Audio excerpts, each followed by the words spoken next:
Hey, what's ready? Welcome back to News Dose, and it truly has been a crazy week for the Xbox brand. Every single day it kind of feels like there's something new.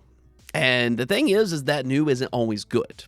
Now, however, I did notice that some fans were celebrating this morning when Xbox gave some ever so slightly good news regarding Xbox Game Pass, but I'm going to go and stop you there because this isn't quite the backtracking that I think some people just kind of assumed that it was. Rather, I think this very much reads like they are doubling down on their price hike. So, running into that, plus more confusion around Xbox's immediate future, and even a mysterious trailer that Nintendo dropped today. First, though, I do want to thank my supporters on Patreon and on YouTube memberships. Thank you just so much for what you do, and you will receive this video through early access. Let's go and get right into things, though, starting off with Digimon Time Stranger. This game has really surprised a lot of people, not only for just how successful it's been on Steam, and it's actually right now one of the most successful Steam launches of 2025, which I think that alone is a pleasant surprise. But now its user reviews have also spiked up as well with a very interesting trend. It currently has a 9.3 user score on Metacritic, and it also has a 92% approval rate on Steam. Now, how in the world its Metacritic score isn't higher, that's beyond me, but that's also kind of the thing, because if you read the reviews on Steam, there is a common theme with a lot of the impressions, and that's its inevitable comparison to the Pokemon series. Review after review after review says the same thing, that Digimon Time Stranger is better than Pokemon Scarlet and Violet. And a lot of Pokemon fans that are new to the Digimon series are also saying that they wished that the Pokemon Company would put more effort into the Pokemon series like we're seeing here in Digimon Time Stranger. And this is what I have to say to that. This is actually a good thing for the Pokemon series. That might kind of sound weird to say that, but this takes me back to the 90s when it was either Pokemon or Digimon.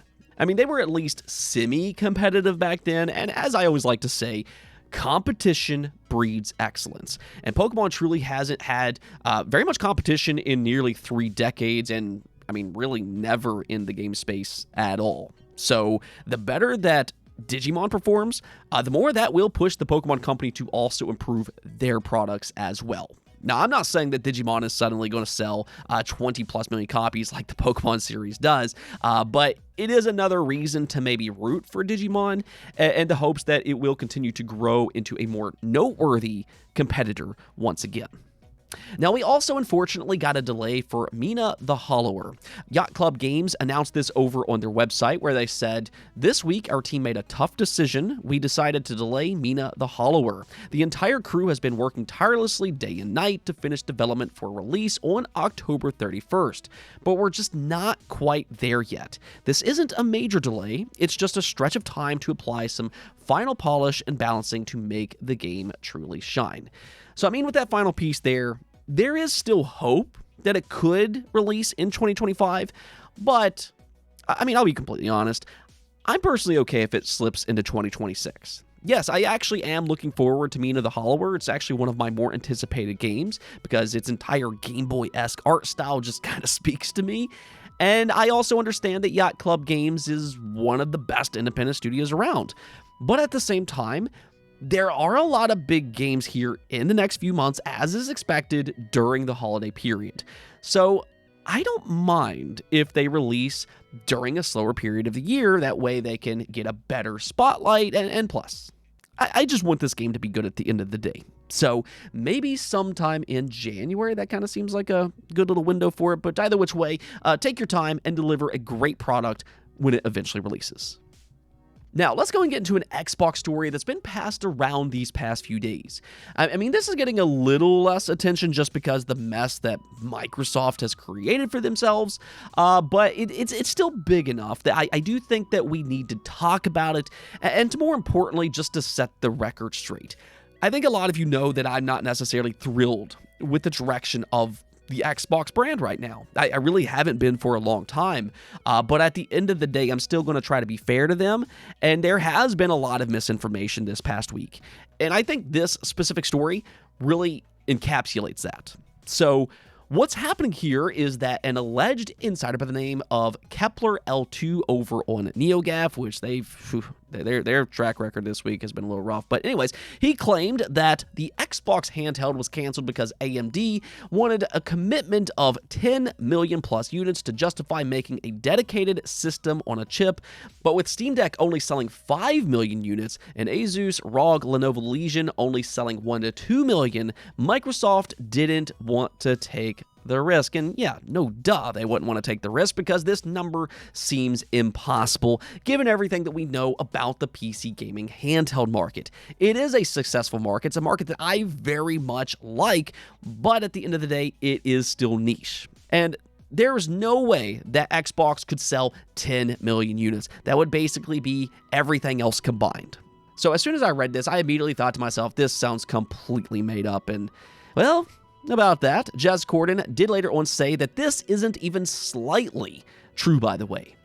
So, I mean, there you go. If you've seen this story bounce around somewhere, don't take it too serious because it's likely false.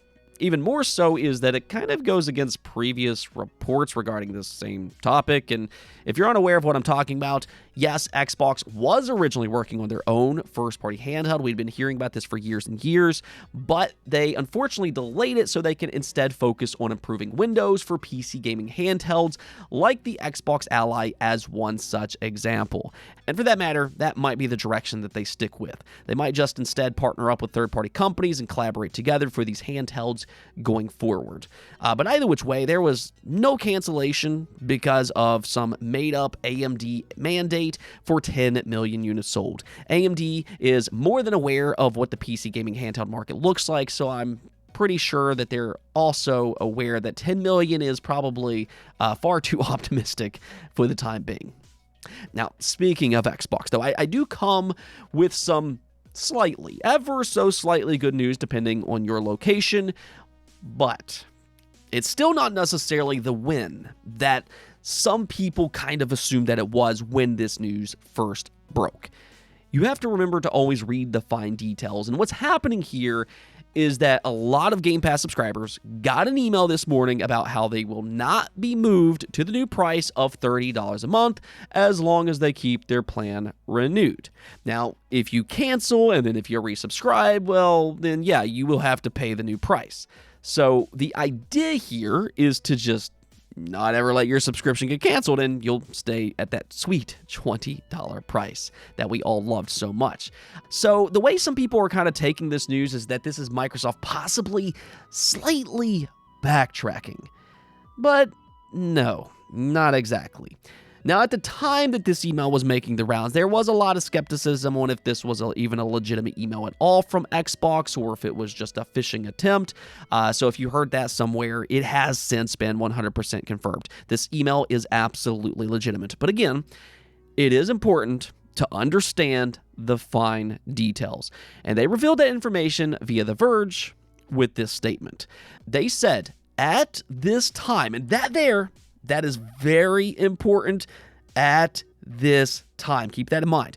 But continuing on, they said, these increases will only affect new purchases and will not affect your current subscription for the market in which you reside, as long as you are on an auto-recurring plan. Should you choose to cancel your plan and repurchase, you'll be charged at the new current rate. Our recent Game Pass update remains unchanged. Current subscribers in certain countries will continue renewing at their existing price for now. So right there's that phrase again, for now. But again, continuing on, they said in line with local requirements. And then most importantly, they said we'll provide advance notice before price adjustments take effect in these countries.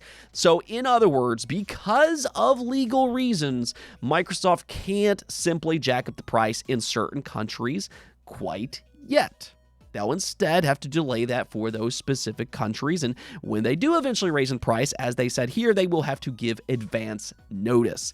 So like I said, this isn't quite the win that some people kind of assumed that it was. Now, at the same time, I will say they should have probably led with this in their original price hike statement, just because maybe not so many people would have canceled immediately. They could have at least, held on to Game Pass a bit longer, but, whatever.